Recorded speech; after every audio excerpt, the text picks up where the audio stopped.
guys, so the next behavior we're going to work on is actually take it and drop it. So this is actually a really tricky behavior for some dogs. It took a long time for me to teach this to Severus. It actually was easier to teach this one to Wisby because she just had more of a tendency to actually hold things, kind of like she'll hold stuffed animals and stuffed toys more than Sev ever would. She's a little bit camera shy though. Good girl. So we're going to start basics with her, and then maybe I'll show a little bit with Sev too. Okay, so first things first with this behavior, if your dog is kind of reluctant to take things, then it's really important that you start with the kind of object that they're likely to want to take. So her thing used to be soft, fluffy toys. She likes that kind of thing. Here, come lay down. So that's what I started with her. I didn't worry too much about whether it has a squeaker or not. Obviously, if it has a squeaker and the dog likes squeaking the thing, then you might build a little bit of that into your behavior, which is not ideal, but it's more important that the dog actually wants to mouth it. So I would not worry too hard about, picking something that's just so rigid that they don't even want to mouth. If your dog has more of a tendency to chatter on something and destroy it, but you don't think it's going to be too hard to get them to mouth something, then you might start with something that is a little less appealing to chew on. So that was kind of Sev's thing. He didn't ever have really an issue with the mouthing. He would definitely, bite something, but he just had a hard time holding it steadily. So I did not train him with really soft objects. I tried to train him with something that was a little bit more firm, but not super satisfying to bite down on multiple times. Okay, ready to show us Wisby? So Wisby started with a soft toy. We've moved past that with her. She's pretty good now with something like this. So this doesn't squeak, but it is a little bit firmer, but not too hard. Ready? Ready? Drop. Good girl. So I teach the antithesis of the behavior, which is kind of the drop, together. If you're starting out fresh, you might just start with clicking the mouthing, right? So, right? And if the dog knows what the click is, they won't have a hard time dropping, because most dogs would prefer the food, right? Good job. You notice how she's a little, she moves a little slower than Sev. So it actually takes her a bit of time to drop things, which is actually great if you want to train your dog to hold something. So this is actually why I had an easier time teaching this to her than Severus. Drop. Good. And then I kind of basically just with her switch to reinforcing her for the drop instead. Drop. Severus, Matt. Thank you.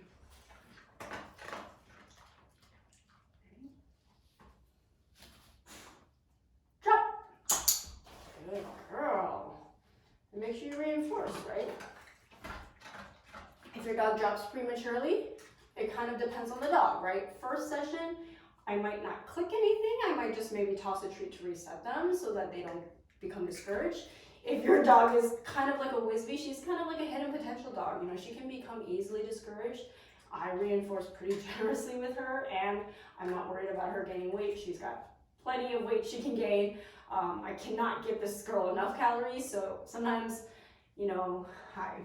if she kind of makes her own choice, I just reset her with a free cookie or something. Drop. Good girl.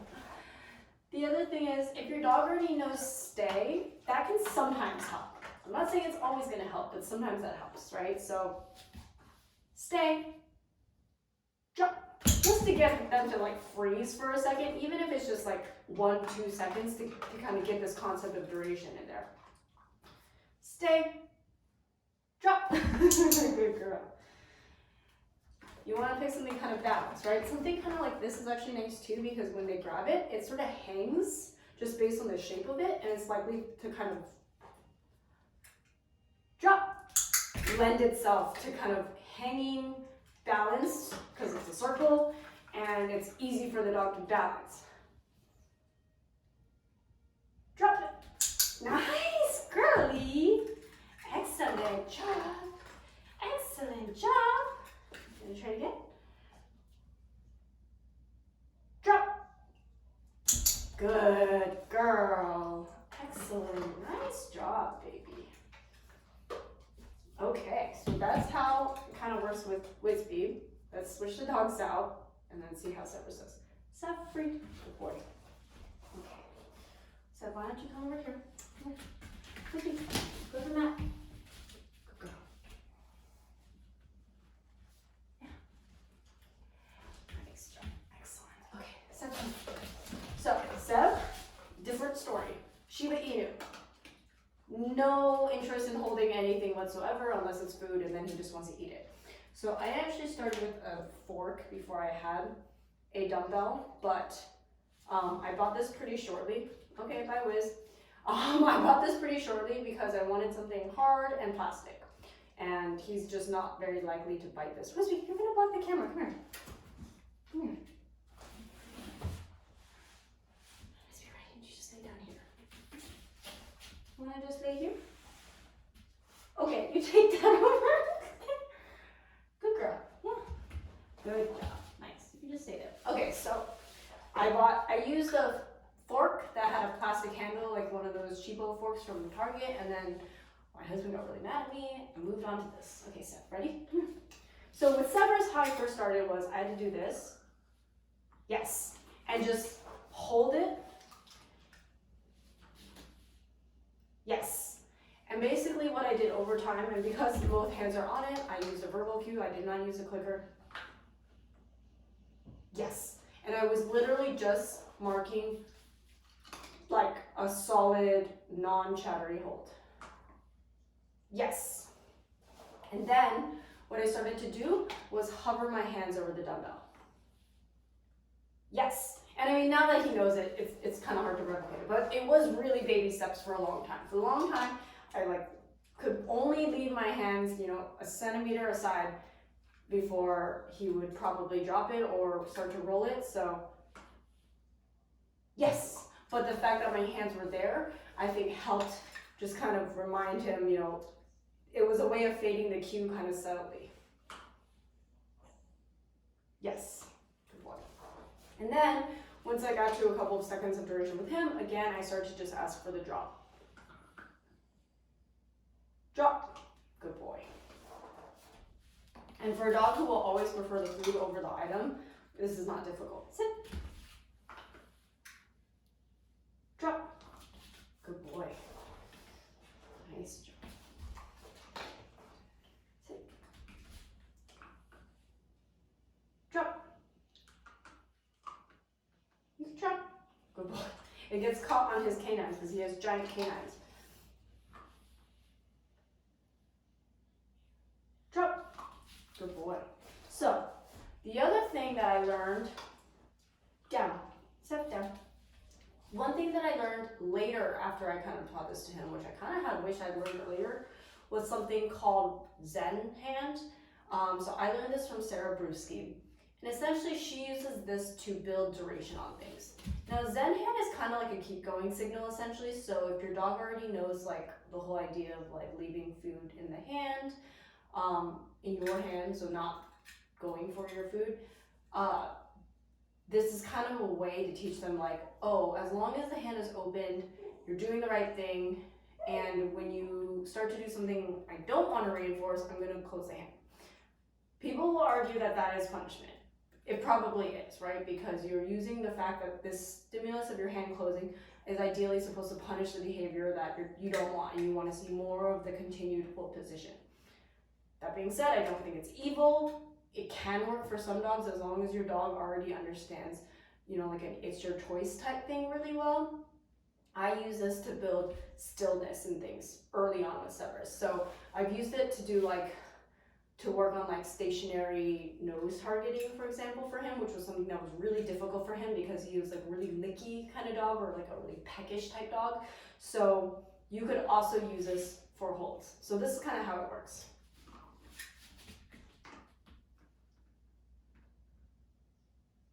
Drop. Good. Right? So when he did something I didn't really like, which was he started to nose my hand, I closed my hand. And then as soon as he just looked back up at me with the dumbbell, then I opened my hand again. The hand has to be visible to the dog though. Whizbee, get in the way of the video again. Come here, lay down. Wanna lay down? You can lay right here. Good girl. You can lay here. Good girl.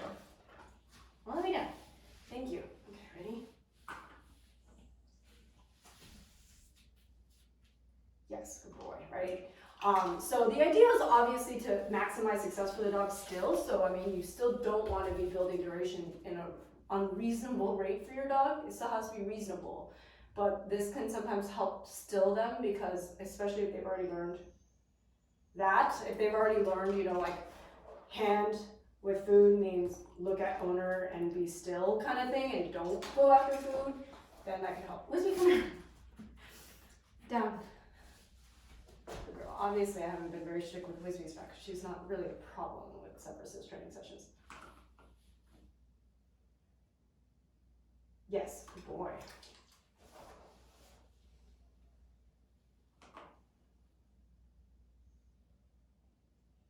Yes.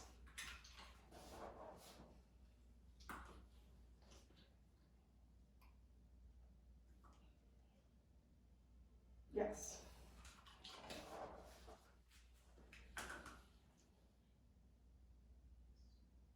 Yes.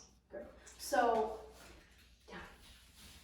Depending on your dog's history, if they already understand it's your choice, they already do a calm, still, focused behavior, then you can use that kind of thing to work on the hold and building duration into that. Because I think it's very similar to like honestly asking for a stay. Like if your dog understands what stay means, there's a chance that you can just maximize on the fact that they'll be like, oh, I have to stay, and then you'll be able to build a little bit more duration, right? It's not gonna get you like everywhere, and you still have to fade the use of this. But once you get some success with it, once you get a little bit of success with the concept of, you know, like stillness for 1 to 2 to 3 seconds, it helps the dog, and by then you can actually remove the hand and just go on building duration in a traditional means. But I find that sometimes people really struggle with getting that first second. I mean, that first second took months, honestly almost years for Severus, because it was something I would come back to. I would like do it for a week or two, come back to it, do it for another week or two, come back to it. Like I never consistently worked on it, but I would say he was well over a year before we figured this whole holding objects thing out. So it could have saved me a really long time, I think, because I was really trying to just shape it traditionally through longer and longer durations, which of course works, but sometimes it is really, really hard to figure out a way to get your dog to go from, you know, grabbing it to 0.25 seconds. Like that's the hardest part of it all. So if Zen hand or asking for a stay can help, I say do it. And then after you can get some success, give your dog some clickable moments essentially, then you can just fade it out, right? So drop, good, right? So now you can ask for the same duration I was asking for with the Zen hand, just without the Zen hand, and he gets it because he's had enough reinforcement history.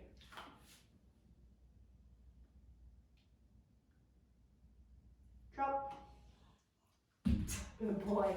And then if you're going to crazier and crazier tricks, it just becomes a matter of different objects, right? So if you train it on one specific object, like let's say you did the majority of your training on the dumbbell, then while you're still working on generalizing things, or maybe you're trying to teach a new trick to your dog, like, oh, I want my dog to hold a hot dog, or like, oh, I want my dog to hold this sign, or oh, I want my dog to hold this ribbon.